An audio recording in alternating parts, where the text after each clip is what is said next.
Menurut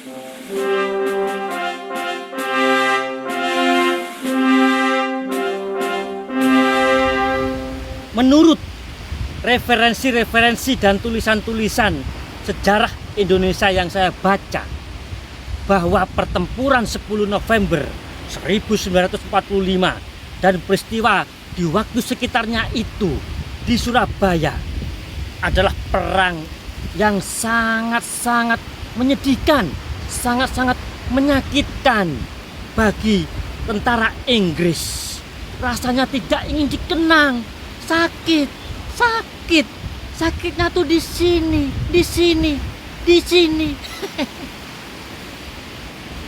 Nah itu, sepertinya memang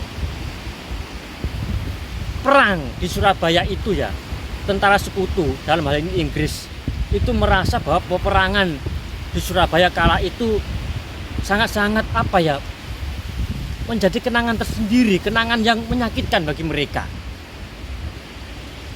Karena waktu itu tentara sekutu atau Inggris mendapat perlawanan yang sangat hebat, yang sangat sengit oleh tentara reguler Indonesia maupun oleh para milisi rakyat pada waktu itu.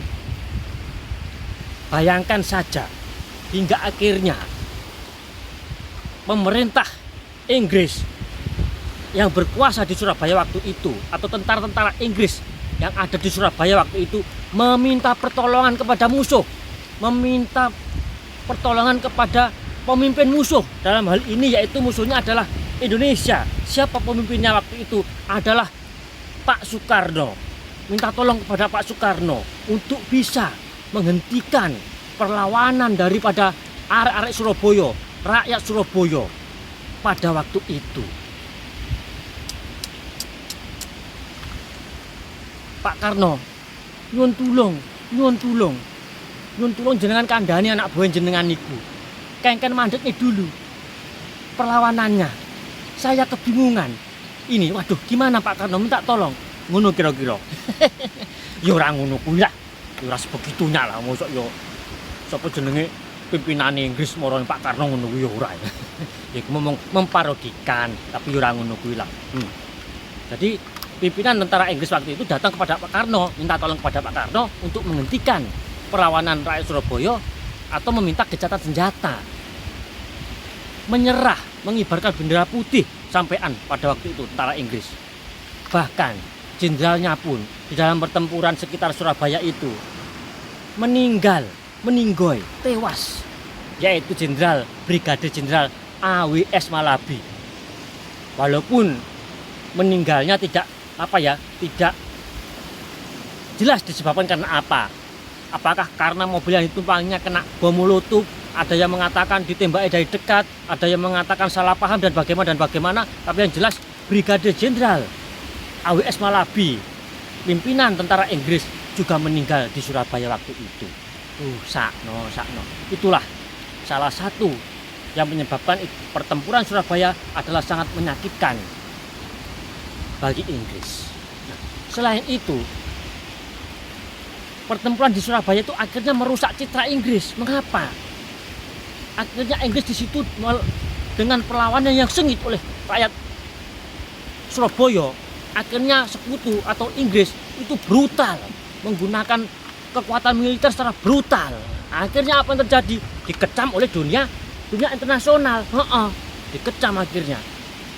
Untuk menghentikan operasi militer itu, diberikan solusi agar secara musyawarah, secara mufakat, secara jalan damai ditekan oleh dunia internasional. Ini menghancurkan citra Inggris. Hancur martabat gua tuh gara-gara perang Surabaya, musuh rakyat Surabaya hancur di martabat gua. Nggak asik ini. Ngono kira-kira lah. Nah, selain itu juga akhirnya apa? Pengerahan militer besar-besaran, senjata besar-besarnya apa? Sangat menguras sekali biaya. Akhirnya biaya untuk perang di Surabaya itu Inggris atau sekutu mengeluarkan banyak biaya. Waya kena duit, waya kena bayar listrik, akhirnya malah dibayar perang. Akhirnya bingung akhirnya. Ya mosok bayar listrik to cak lah. kuwi lak kowe gambar listrik wae gambar listrik gitu beras ngono kuwi lak kowe. Ya ora. Ya bene enek lucu-lucune ngono lho, enggak sepaneng. Nah itu. Jadi pemerintah Inggris waktu itu akhirnya mengeluarkan banyak biaya, terkuras habis biayanya untuk menanggulangi perang dengan Surabaya, dengan rakyat Surabaya. Bayangno lho, pemenang Perang Dunia Kedua lho. Iso kocar kacir nang Surabaya. sakno lho iya. Rakyat Surabaya dilawan, wong Indonesia dilawan. Mas ora nggo bedil bondo nekat nggo pentungan budal. Ojo macem-macem karo rakyat Indonesia yo. Nah itulah, itu salah satu dari apa ya yang saya baca-baca bahwa memang pertempuran itu sangat menyakitkan bagi Inggris karena hal-hal yang terjadi itu. Faktor-faktor yang terjadi itu akhirnya membuat Inggris itu merasa bagaimanalah kalau mengenang pertempuran di Surabaya itu. Tapi ya sudahlah, itu semua hanya sejarah, sudah berlalu, sudah terjadi. Nah, bagaimana sekarang kita tetap mempertahankan kemerdekaan ini dari segala penjajahan. Bagaimana caranya? Ya mboh caramu dhewe wis ya.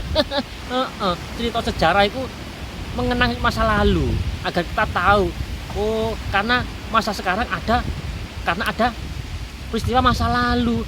Kita nggak kira iso santai-santai merdeka ini kalau nggak ada perjuangan pada masa lalu, pejuang-pejuang kita melawan penjajah ya.